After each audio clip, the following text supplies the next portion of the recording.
तो भूख के मारे मर रहा है बेचारा, तुमने इसको पालकी में लगा लिया, कहार बना दिया। अब थे तो हट्टे कट्टे, तो हाथ से कर रहा राजा, मजाक उड़ा रहा। कितना दुबला पतला। एक बार बोला, परंतु भरत जी तो वैसे चलते कूद कूद के, राजा का बार बार सर फूटे। इस बार राजा को बहुत गुस्सा आ गया और उल्टा सीधा बोलने लगा, हे मूर्ख, मैं तुम्हारे प्राण निकाल दूंगा, यही जान से मार दूंगा तुम्हें। भरत जी बोलते, किसको मारोगे तुम राजन?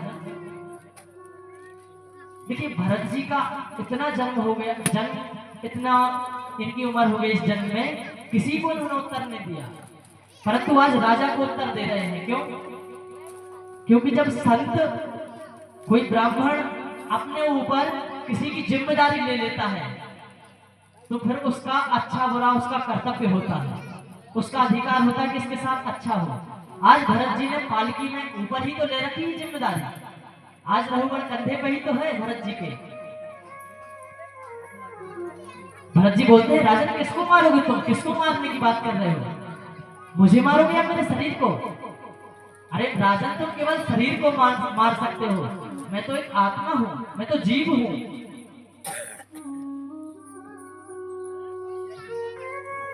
गीता में भगवान कहते हैं, नैनम छिन्नन्ति शस्त्राणि नैनम दहति पावका न चैनम क्लेदयन्ति आपो न शोषयति मारुतः।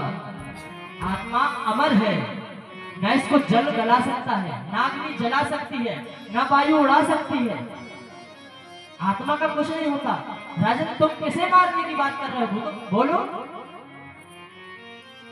जैसे ही रघुवर ने ये वाणी सुनी, पालकी से निकल के गौर से देखा कौन है ये, और जैसे ही महाराज जड़भरत के कंधे पर जनेऊ देखा, कंधे पर जनेऊ है, जड़भरत तुरंत पालकी से नीचे कूद गया और हाथ जोड़ के प्रणाम करने लगा। बोले आप कौन है?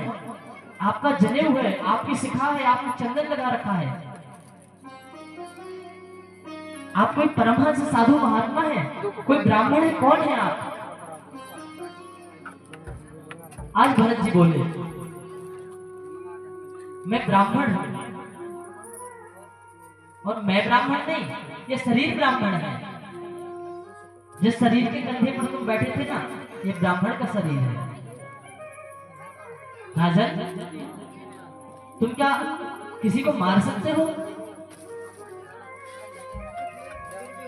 तुमने सत्संग तो बहुत किया है, परंतु सीखा कुछ नहीं। रघुवर प्रश्न करता है, महाराज एक बात बताओ आप।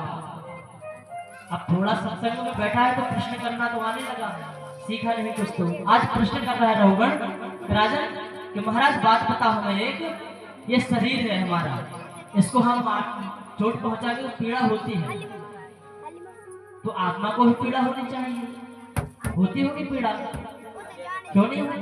पुलिस के अंदर ही तो है, इसमें हम चोट मारेंगे तो पीड़ा क्यों नहीं होगी? बोले जैसे आग के ऊपर हम एक मटकी रखते हैं, उसमें चावल डालते हैं, जल डालते हैं और नीचे आग जलाते हैं, तपाते तो मटकी को है, परंतु अंदर जो चावल रहते हैं वो भी तो तप जाते हैं, वो भी तो पक जाते हैं, ताप लगता है उनको भी, तभी तो पकते हैं। आत्मा हमारे शरीर के अंदर है, उसको भी ताप तो लगेगा, क्यों नहीं लगेगा बताओ? फिर आप कैसे कह रहे हो महाराज कि आत्मा को हमारे, इसको थोड़ी ना कष्ट होता है, इसको थोड़े तो मार सकते हैं, ताप क्यों नहीं होगा? आज भरत जी बोल रहे हैं कि राजन तुमने सत्संग तो किया है परंतु समझे नहीं। बोले प्रश्न करना तो सीख गए हो, परंतु अभी ज्ञान नहीं है। तुमने घड़ा रखा, उसमें जल डाला, चावल डाले, नीचे से आग जलाई, चावल पक गए। अच्छा, जो आकाश घड़े के पानी में दिखाई देता है, जो उसकी छाया दिखाई देती है, उसको ताप लगता है भला? बोले नहीं महाराज, आकाश को कैसे ताप लगेगा, वो तो छाया है। बोले यही तो उत्तर है, तुम समझे नहीं। आत्मा कोई पदार्थ नहीं है, आत्मा कोई शरीर नहीं है, एक छाया है भगवान की, अंश है भगवान का, उसको कैसे कष्ट दे दोगे तुम बताओ? रघुवर साष्टांग दंडवत करके लेट गया। बहुत ही सुंदर ज्ञान दिया रघुवर को। अब आगे कथा आती है। परीक्षित पूछते हैं, महाराज हे सुखदेव प्रभु, ये जो मनुष्य होते हैं ये पाप करते हैं और पुण्य करते हैं। तो पुण्य करते हैं तो स्वर्ग में जाते हैं, पाप करते हैं तो कहां जाते हैं, क्या गति होती है? तो सुखदेव बोलते हैं पाप करने वाले नरकों में जाते हैं। बोले कैसे जाते हैं, नरकों में क्या होता है, कुछ वर्णन करो नरकों का। तो सुखदेव जी कहते हैं हमारा जो भूमंडल है इसमें लोक है। पृथ्वी के नीचे अतल वितल सुतल तलातल रसातल पाताल और महा, ये लोक है। पृथ्वी के नीचे है ये लोग, 7 लोग पृथ्वी के नीचे हैं और 7 लोग पृथ्वी के ऊपर हैं। बोले कौन से? बोले स्वर्ग भुवर भू महरलोक जनोलोक तपोलोक और सत्यलोक। जो ऊपर का सत्यलोक है सबसे ऊपर, वही ब्रह्मलोक है।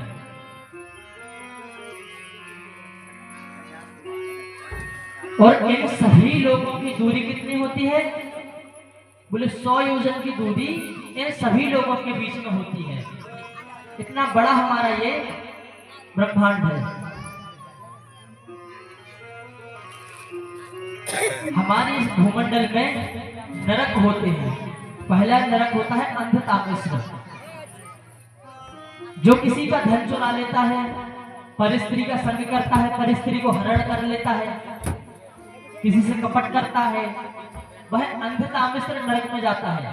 बोले महाराज इसमें क्या होता है?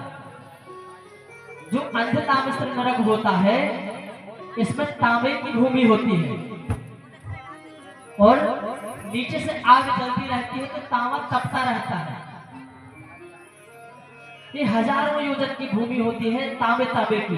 वो बिना कोई वस्त्र के, बिना कोई जूते चप्पल के आपको इस नरक में डाल दिया जाता है।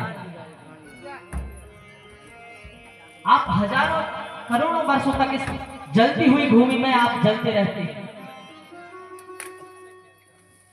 बोले अच्छा। सुखदेव जी कहते हैं दूसरा नरक है कुंभीपाक। कुंभीपाक नरक है, इसमें एक बहुत बड़ी कढ़ाई होती है। एक बहुत बड़ी कढ़ाई होती है, उसमें तेल डला रहता है, तेल उबलता रहता है। जैसे पुड़िया तलते हैं तो पुड़िया कब डालते हैं? जब तेल अच्छा गर्म हो जाए, तो पुड़ी डाले और सिक के तुरंत ऊपर आ जाए फूल के। तो बोले जो जीव हत्या करते हैं, जो मांस भक्षण करते हैं, मांस खाते हैं, जो वह कुंभीपाक नरक में जाते हैं। और कुंभीपाक नरक में जब वो जाते हैं तो जो यमदूत के पार्षद होते हैं, जो यमदूत के, तो वो क्या करते हैं? बोले बड़ी सी कढ़ाई चढ़ी है, नीचे से आग जल रही है, तेल खोल रहा है, और जो मांस भक्षण करता है, जीव हत्या करता है, जो उसको लेते हैं, उसको कढ़ाई में तल देते हैं। और जब एक बार घुट के निकल आता है बाहर, थोड़ा उसको शांति मिलती है, फिर से उठाते हैं, फिर से तल देते हैं। जैसे हम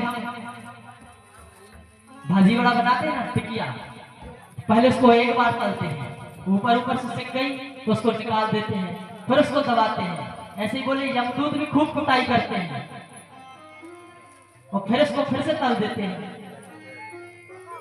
बोले जो नरक होते हैं वो गलत नहीं है। नरक है बोले धोबी घाट।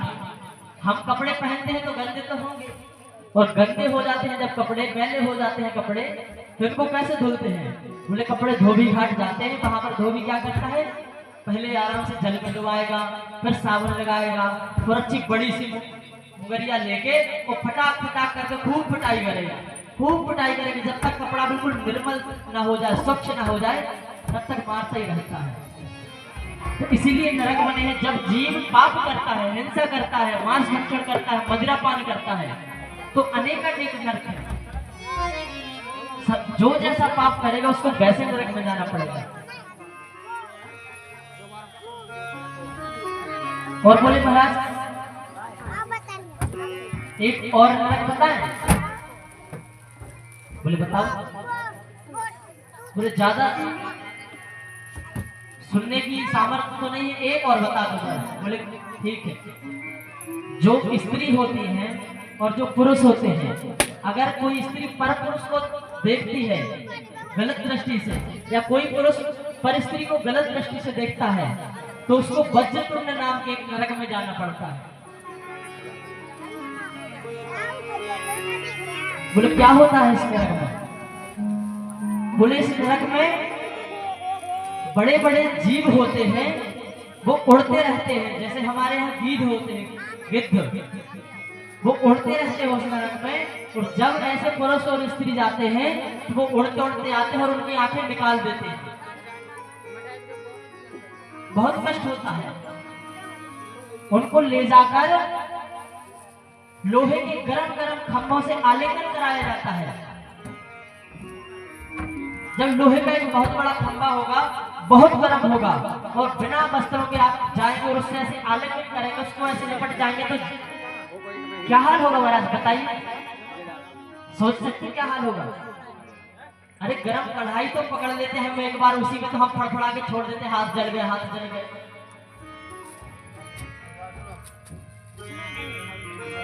तो बोले उसको आंखें निकाल देते हैं,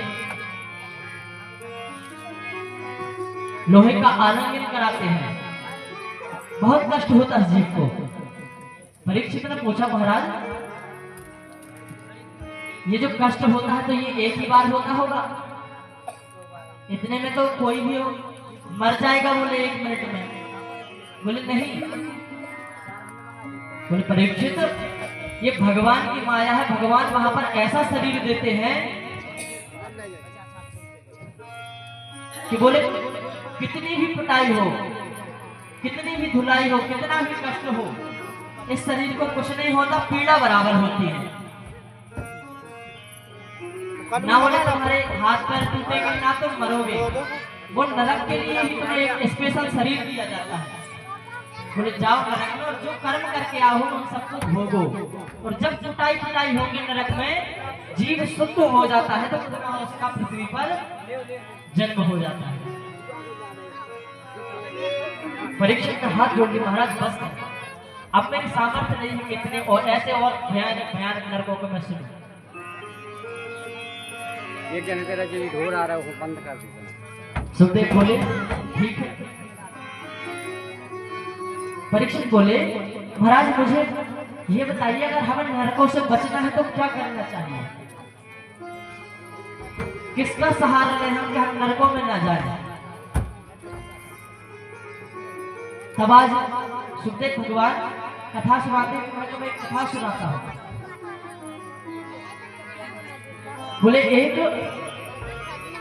कान्यकुब्ज नगर था, वहां पर एक ब्राह्मण रहता था, नाम था अजामिल। कान्यकुब्ज नगर जिसे आज हम कन्नौज के नाम से जानते हैं। और जो ब्राह्मण होते हैं जिनका कान्यकुब्ज गोत्र होता है वो वहीं के निवासी हैं, कन्नौज के। तो आज अजामिल की कथा सुना रहे हैं। अजामिल की कथा सुना रहे हैं। बोले बताइए महाराज क्या है उसका, ऐसा क्या है? बोले अजामिल जो ब्राह्मण था वह संध्या वंदन करता था, भगवान का पूजन भी करता था। परंतु एक दिन हवन के लिए वन में लकड़ी लेने को गया। वहां पर उसने एक वैश्या को पर पुरुष के साथ में गमन करते हुए देख लिया।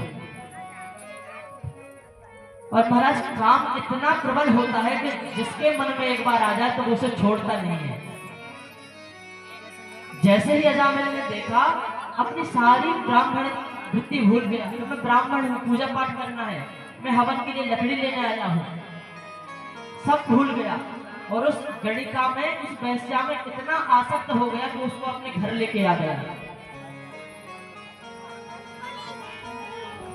अब उस गणिका को अपने घर लेके आ गया। पिताजी थे, पिताजी ने विरोध किया तो तुम एक वैश्या को घर में लेके आ रहे हो? अरे हम ब्राह्मण हैं। तो महाराज वो तो वैश्या में इतना आसक्त हो गया था कि उसने माता पिता कोई घर से निकाल दिया। बोले या तो यहाँ से चले जाओ, नहीं तो यहाँ आज अंत हो जाएगा तुम्हारा। अब अजामिल अकेला रहता वैश्या के साथ। अब ब्राह्मण था, पूजा पाठ करना बस जानता था, तो उसी से उसका भरण पोषण होता था। सत्यनारायण की कथा कर दिया, दुर्गा पाठ कर लिया, अभिषेक कर लिया। और जब वैश्या को रख लोगे तो कौन कराएगा? कोई नहीं। तो अब ना कोई पूजा पाठ करवाता है और ना पैसे आ रहे हैं। तो अजामिल ने सोचा आप क्या करें। अजामिल चोरी करने लगा, चकारी करने लगा, डाका डालने लगा। और महाराज इतना डाका डालने लगा कि धीरे धीरे डाकू के नाम से विख्यात हो गया। दूर दूर तक वो कहीं भी कोई नाम पूछता कि यहाँ पर कौन सा डाकू है, तो लोग बोलते एक ही तो है। बोले जो कुख्यात है। बोले कौन? अजामिल। एक दिन कुछ संत काशी से मथुरा की ओर जा रहे थे, तो बीच में पड़ता है कन्नौज। तो रात्रि हुआ संतों को, संत वहां से गुजरे तो रात में शाम के टाइम में कुछ बालक घूम रहे थे, खेल रहे थे। छोटे छोटे बालक थे। उन्होंने पूछा संतों ने कि यहाँ कोई अच्छे सज्जन का घर बता दो जहाँ हम जाके रात्रि विश्राम कर लें और भोजन प्रसादी की व्यवस्था हो जाए, और कोई ब्राह्मण का घर हो तो उचित है। तो बालकों ने खेल खेल में कह दिया हाँ हाँ है, एक है। इतना अच्छा ब्राह्मण है, इतना अच्छा कि महाराज आपने आपके जीवन में नहीं देखा होगा, इतना अच्छा ब्राह्मण है। बोले कहाँ है उसका घर, जल्दी बताओ। पैदल चल के आए हैं, भूख भी लग रही है, कुछ खाएंगे पिएंगे। बोले हाँ चलो। अजामिल का घर दिखा दिया। और जब अजामिल के घर पहुंचे तो वहां पर अजामिल तो था नहीं, वह वैश्या थी। संतों ने बुलाया, बेटी हम काशी से आए हैं, मथुरा जा रहे थे, अब रात्रि हुई तो आपके यहाँ विश्राम करना चाहते हैं। लोगों ने बताया यह ब्राह्मण का घर है, वो बहुत अच्छे सज्जन ब्राह्मण का घर है। तो उस गणिका ने हाथ जोड़ दिए। बोले महात्मा, बोले लोगों ने आपको गलत बताया है, मैं आपको भोजन कराने के योग्य नहीं हूं। तो संत बोले अब भगवान की इच्छा है, आ गए हैं तो अब जैसा भी है ठीक है। एक काम करो, आप आटा दे दो और कुछ सब्जी वगैरह दे दो, तो हम बना लेंगे, अपने हाथ से बना लेंगे और खा लेंगे, अन्न में कोई दोष नहीं होता। तो साधु संतों ने अपना बढ़िया भोजन बनाया, वहीं विश्राम करने लगे घर के सामने। अब रात्रि में डाका डाल के फिर अजामिल लौटा। अजामिल ने देखा हमारे यहाँ इतने साधु संत रहते, तो क्रोध में गया अपनी पत्नी के पास। बोले ये कौन है यहाँ पर? साधु संत है। बोले उठो उठो उठो, चलो यहाँ कोई साधु संत नहीं, यहाँ किसी की जगह नहीं, चलो उठो निकलो यहाँ से तुरंत। संत बोले अभी कहाँ जाएंगे, अभी तो हमने आपके घर का भोजन पाया है, तो आप दक्षिणा दोगे हमें। जब ब्राह्मण किसी घर भोजन करते हैं तो दक्षिणा देनी पड़ती है ना। दांत घिसाई, भोजन करने में जो दांत घिस जाते हैं उसके पैसे तो लगते हैं ना। तो संत बोले भैया हमें दांत घिसाई दो, दक्षिणा दो हमारी। अजामिल बोलता है अरे महात्मा जी, जो आपके दंड कमंडल अभी तक बचे हुए हैं यही दक्षिणा समझो, नहीं तो ये भी लूट के ले जाते, अभी तक बिक गए होते कहीं। अब निकल दो यहाँ से। संत जी बोले अच्छा अजामिल सुनो, मुझे पैसे नहीं चाहिए, मेरा एक काम कर दो। बोले नहीं नहीं, यहाँ कोई काम नहीं, या तो तुम निकलो नहीं तो तुम्हारे काम तमाम कर देंगे, जल्दी से निकल दो अब यहाँ से। गणिका बाहर आई। बोले क्या हुआ? संत कहते हैं कि पुत्री हमने तुम्हारे यहाँ का भोजन किया है तो कुछ दक्षिणा चाहिए। बोले महाराज क्या चाहिए? बोले मुझे धन अन्न नहीं चाहिए, तुम गर्भवती हो, तुम्हारे यहाँ जो पुत्र होगा उसका नाम नारायण रखना। वैश्या ने स्वीकार कर लिया। संत तो चले गए। अब अजामिल के यहाँ पुत्र हुआ, ये सबसे छोटा बालक था अजामिल का, नारायण नाम रखा। कुछ समय बाद अजामिल का अंतिम समय आ रहा था, तो यम के दूत अजामिल को पकड़ने के लिए आए। जब यमदूत सामने आते हुए दिखाई दिए तो अजामिल चिल्लाने लगा, हे नारायण कहाँ हो, नारायण कहाँ हो, पुत्र कहाँ हो, मुझे बचा लो, ये मुझे पकड़ने आए हैं। जैसे ही अजामिल चिल्लाने लगा, पुत्र पुत्र नारायण नारायण नाम लेने लगा, तो तत्क्षण वहां पर भगवान के 4 हाथ वाले दिव्य पार्षद प्रकट हो गए और यमदूतों को धक्का दे दिया, हट जाओ यहाँ से। बोले क्यों हट जाए, हम यम के दूत हैं, हम इसे पकड़ने आए हैं, बड़ा पापी है ये, बड़ा ही दुष्ट है।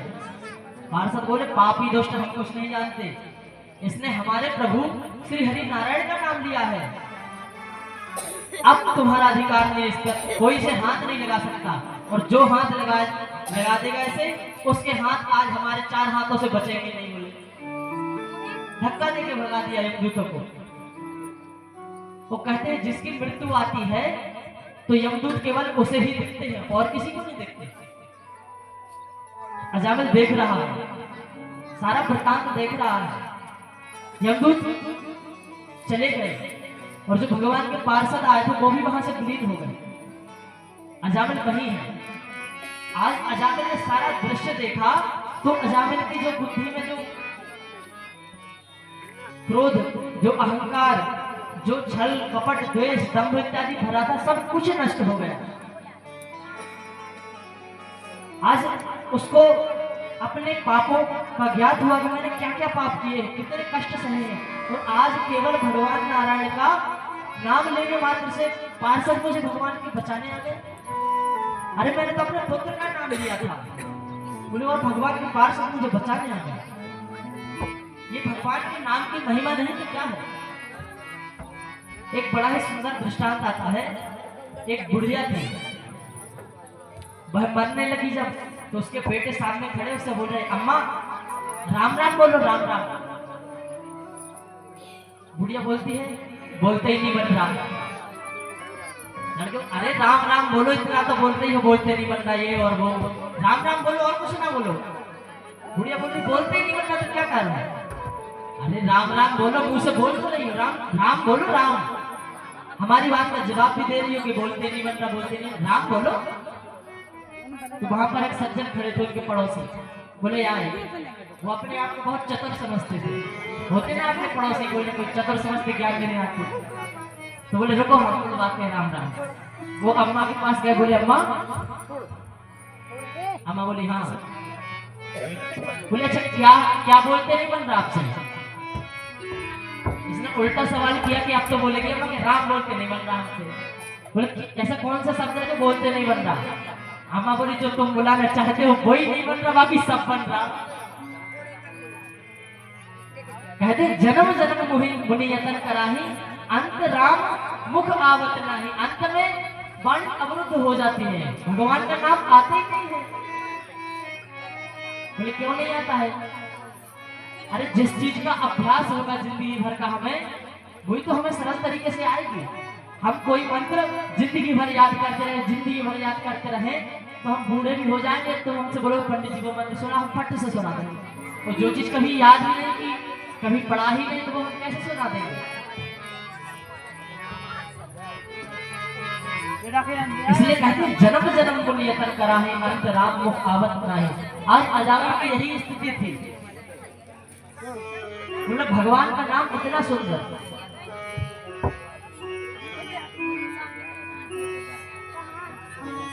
अजामिल ने सारे पाप छोड़ दिए, सारे कुकर्म छोड़ दिए, और अजामिल एक अच्छा जीवन जीने लगा, धर्म करने लगा, भगवान की भक्ति करने लगा, और अंत में भागवत के 10वें स्कंद का पाठ करते करते भगवान के चरणों में विलीन हो गया।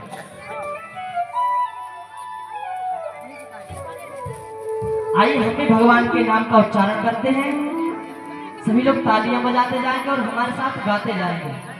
देखिए ताली बजाने का इसलिए कहते हैं, आपकी रेखा अगर कुछ गलत हो, कुछ अनिष्ट होने वाला हो, तो ताली बजाने से वो रेखा सही हो जाती है।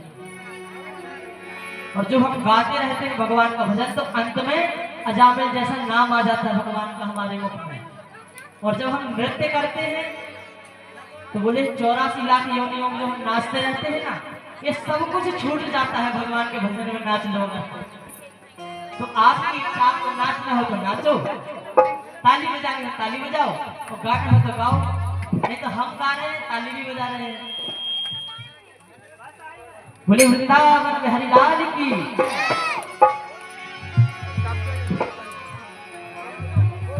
मुरली बजाने वाले गिरबर उठाने वाले मैं दास हूँ तुम्हारा,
दर्शन तेरा पाया।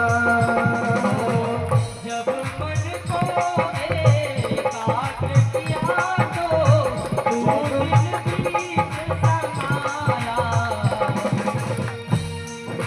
हमने सारा जगत घूम लिया पर भगवान नहीं मिलते, हमें कहीं भगवान नहीं मिलते। भगवान कब मिलते हैं? बोले भगवान का स्थान क्या है? मुझे अपना हृदय, अरे अपने हृदय में हमको हृदय में ही भगवान रहते हैं। ढूंढ लिया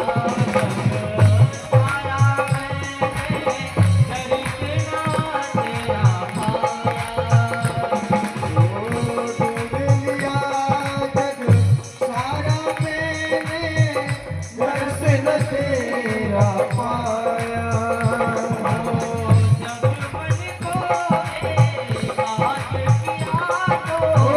जब मन को एकाज किया तो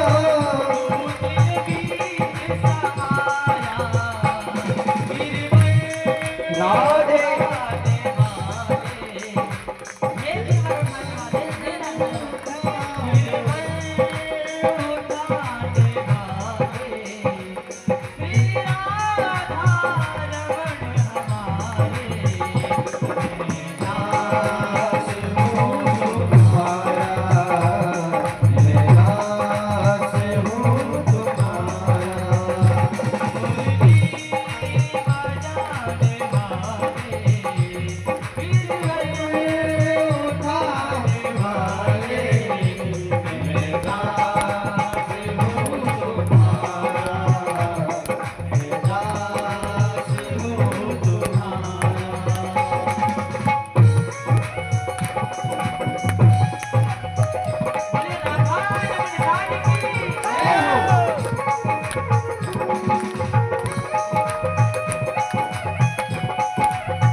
शरण प्रभु जी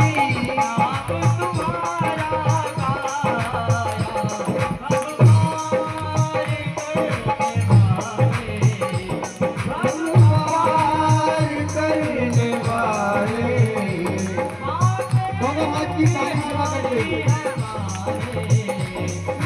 बातें बिहारी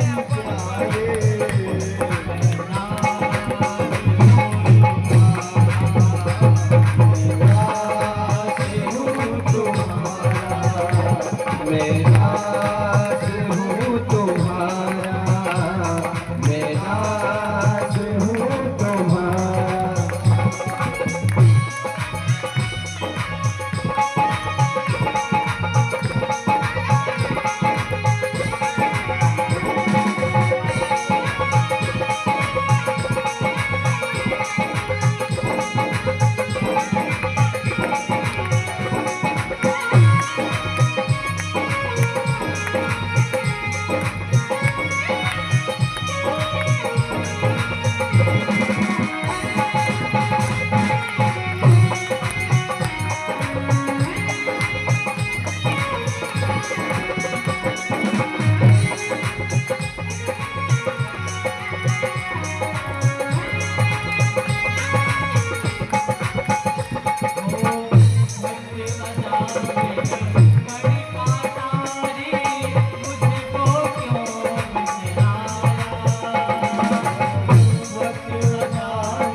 हरि बोल हरि बोल हरि हरि हरि बोल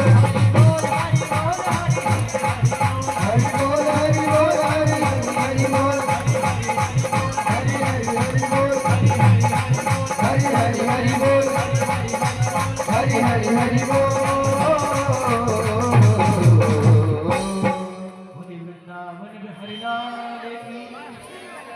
हे प्रभु, आपने भक्त अजामिल गढ़िका तारी मुझको क्यों बिसराया?